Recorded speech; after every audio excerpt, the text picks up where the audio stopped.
Un día John estaba con su hija en la vereda, mirando a los argentinos que pasaban por su casa, cuando la pequeña le preguntó: ¿son hombres malos? No, le contestó John a Rachel. Son hombres atrapados en una mala situación. Quién sabe si su hija llegó a entender lo que dijo, pero era lo que John Fowler pensaba entonces, que todos, argentinos y malvineros, estaban metidos en algo triste e innecesario. Con el correr de las horas, los invasores partieron. Puede que estuvieran ya en los cerros que circundaban Stanley, ocupando sus posiciones. De pronto las calles lucían desiertas. Un ejército extranjero que poco antes deambulaba con sus equipos pesados había desaparecido del pueblo. La mañana del desembarco, los argentinos habían pasado por lo de John con un grupo de prisioneros. Era el cuerpo de voluntarios isleños que todavía cargaban con su armamento obsoleto, depositado en una bandera que aferraban por las puntas entre varios. Todos eran bastante viejos. Comparados con sus captores, los voluntarios lucían como una barra futbolera en la desgracia. Yo no hubiera querido fotografiarlos. Habría sido un lindo recuerdo de aquel otoño apacible, cuando parecía que todo iba a arreglarse, que alguien terminaría diciendo: acábenla, terminemos con esta farsa.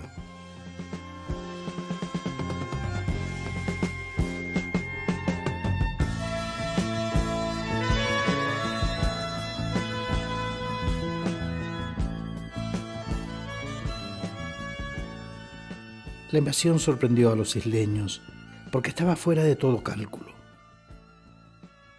Si los malvineros le temían a algo, era el gobierno británico, que parecía dispuesto a entregarlos a los argentinos. El gobernador había reunido a los vecinos de Stanley para darles las malas nuevas. De Londres comunicaban que se venía un desembarco. Al día siguiente, cuando las tropas sitiaron su casa, el gobernador salió con la cortina del baño en la punta del paraguas, agitándola como una bandera de rendición. Dentro de todo, el trato a los habitantes fue bueno. La excepción fue el jefe de policía argentino, que de entrada empezó a maltratar a los malvineros hasta que los repatriaron a Buenos Aires. Hubo algunos robos a casas desocupadas y a uno que otro gallinero. Pero esto sucedería hacia el final de la guerra, cuando algún soldado argentino tocaba el timbre de un malvinero para pedir un pedazo de pan. En los calmosos días del desembarco, todo el mundo comía. Los isleños, por su parte, mostraban moderación. El sabotaje nunca pasó de algunos cables cortados, de alguna rueda pinchada por Miguelitos. Los malvineros más combativos proseguían la guerra en el pub. ¿Cómo sabe uno si llegaron los gurkas?, decían. Si al despertar te sacudís la cabeza y esta rueda por el suelo, significa que los gurkas ya están aquí. Bueno, era el humor de los tipos del pub. Pero ¿cómo eran los gurkas? Nadie lo sabía muy bien. Los presentaban como crueles degolladores, pero en realidad se trataba de gente pacífica y servicial, destinada a la limpieza de los campos de batalla. Todo abril fue tranquilo. Hubo corralito bancario, pero también se fijaron compensaciones por cada pollo robado.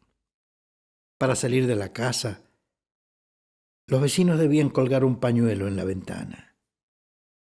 El comando argentino comunicó que en adelante todo el mundo manejaría por la derecha. Uno que otro malvinero pasó a la resistencia. El farero de las islas transmitía información a la flota británica a toda hora del día. y pronto los ovejeros harían caravanas nocturnas, transportando el material de los paracaidistas británicos en sus tractores.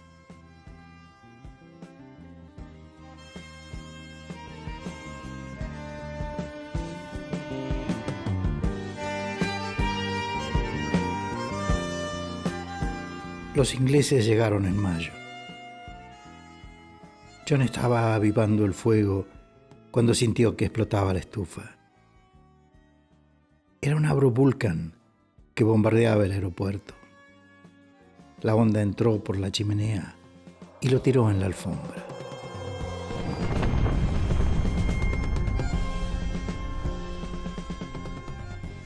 Más tarde pasaron algunos jeeps con soldados argentinos malheridos, mientras brotaban columnas de humo en dirección al aeropuerto. Entonces los Fowler perdieron las esperanzas.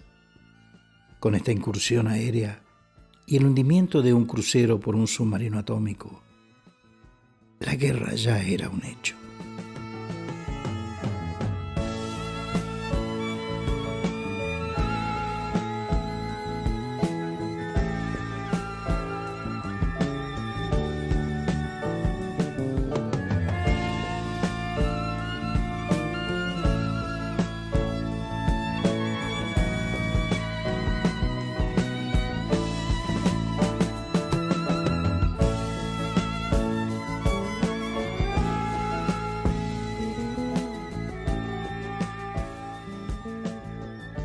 La casa de John pertenecía al gobierno y era sólida y espaciosa. Luego del toque de queda, debían quedarse adentro con las ventanas cubiertas. Pronto la casa recibiría más huéspedes, cuando los aviones ingleses empezaron a castigar la punta del pueblo y la zona se volvió peligrosa. La primera en llegar fue Mary, famosa entre los científicos que iban camino a la Antártida y paraban en su hostería. Para John fue una excelente noticia, pues ella cocinaba en gran estilo y siempre tenía buenas historias. Mary llegó con su hijo, un ex marinero al que le faltaba una pierna. Otro huésped de los Fowler fue Doreen, una dulce mujercita que había consagrado su vida a su hija discapacitada. Cheryl estaba en la cama desde siempre. No podía comer por su cuenta y tampoco hablaba. Solamente sonreía, sobre todo a su mamá. A los 18 parecía una nena. Luego vieron llegar a Susan, la esposa de Steve. En pocas semanas más, las tres estarían muertas. En cierto modo, el destino de Susan quedó sellado por su rabia frente a la guerra, pues cuando todo el mundo estaba lanzándose cuerpo a tierra, en medio de algún bombardeo, ella seguía diciendo: no pienso tirarme al suelo. Siempre lo había dicho, y aún estaba de pie cuando la derribó la explosión. Tenía 27 años.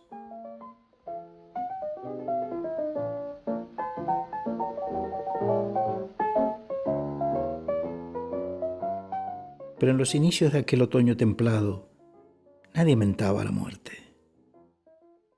El mundo de John se había reducido a su hogar y al trayecto que mediaba entre la casa y la de un amigo a buscar algún video.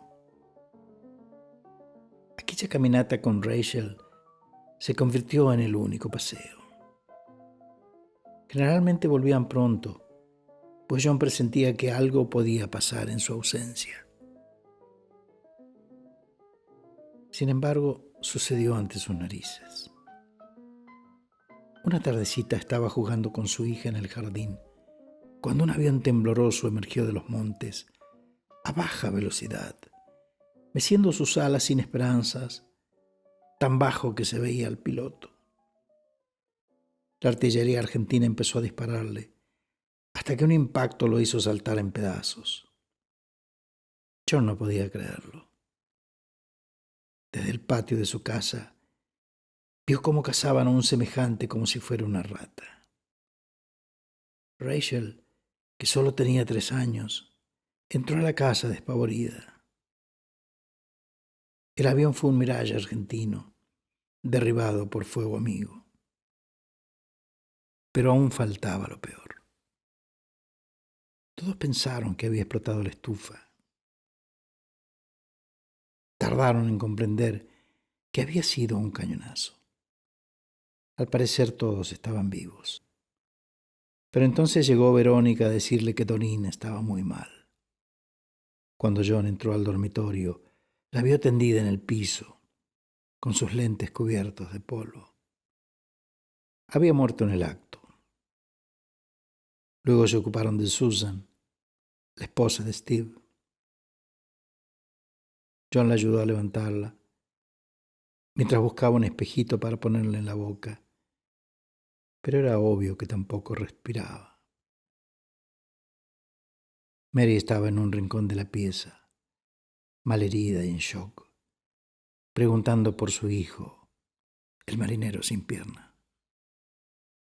El cañonazo tuvo lugar el penúltimo día de guerra. Habían pasado semanas oyendo los cañonazos que volaban sobre la casa. El fuego empezaba a medianoche. Al abrigo de las sombras, las fragatas se acercaban a la costa, a salvo de los aviones. Cuando lograban llegar a la flota, los anticuados aparatos argentinos podían causar estragos. A los cañones de las fragatas que disparaban contra los montes les decían picasesos.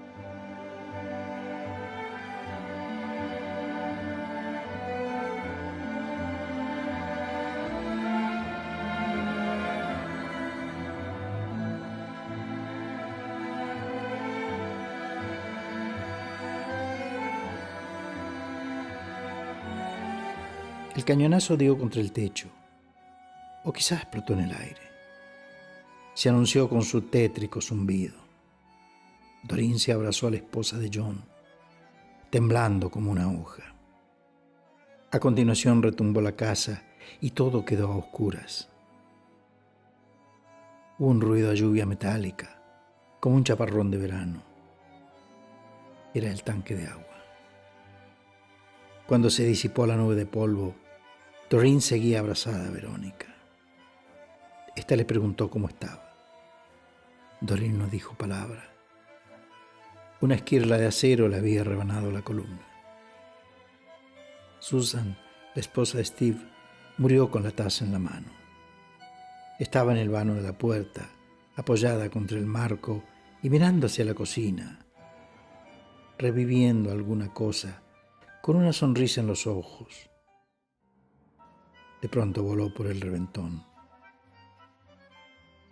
Mary murió 2 días después, del estrés y las heridas. Si cada uno se hubiera quedado en su propio cuarto, las cosas habrían sido distintas. Pero se habían corrido al dormitorio de Mary, que era supuestamente seguro. John se la pasaba estudiando la posición de los barcos ingleses y la orientación de los dormitorios. Esta obsesión irritaba a Verónica, porque su esposo no paraba de amontonar cosas en las ventanas, lo cual convertía la casa en un baño turco. Verónica se ligó unos astillazos, pero mantuvo la calma a pesar de todo. Aquella noche fueron al hospital y a John le sacaron las esquirlas de la pierna. Instalaron a los niños en el quirófano y a ellos les dieron un cuarto.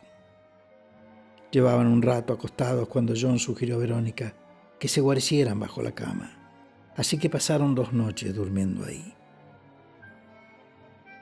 Luego llegó otra pareja a compartir el cuarto con ellos. El esposo era un ex artillero con los nervios destrozados. A cada estampido pegaba un brinco y gritaba: ¿Qué pasó? ¿Qué pasó? ¿Cayó cerca de aquí? Los temores de John recrudecieron y otra vez empezó a amontonar cosas en las ventanas y a calcular de dónde vendría la muerte.